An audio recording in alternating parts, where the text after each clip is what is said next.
Hello, collective.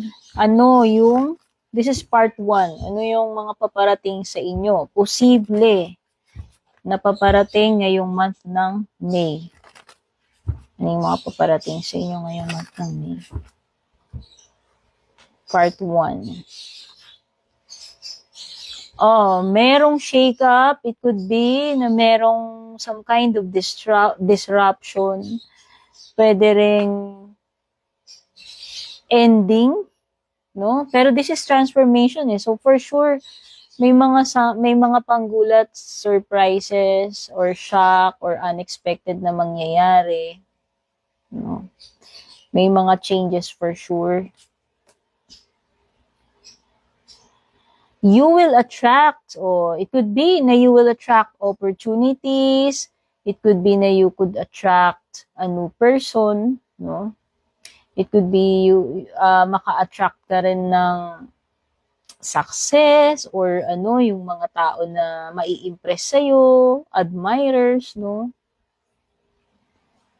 You are very, magnetic, attractive itong month ng May. Temperance is Sagittarius energy. Meron ding fire sign dito, Aries, Leo, Sag.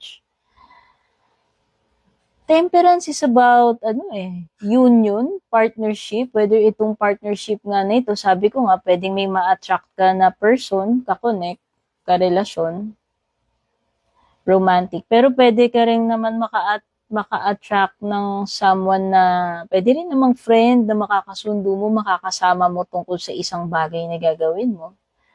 Okay? Merong union Kung meron ka ng existing relationship, pwedeng this is a sign na marireunite ka or magkakaroon ng reconciliation sa inyong dalawa nitong tao na to, whether this is a special someone, romantic, or pwede rin namang hindi. Okay?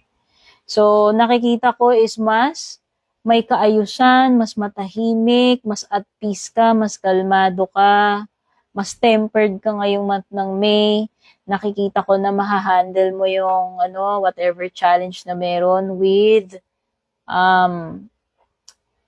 kalmado na approach.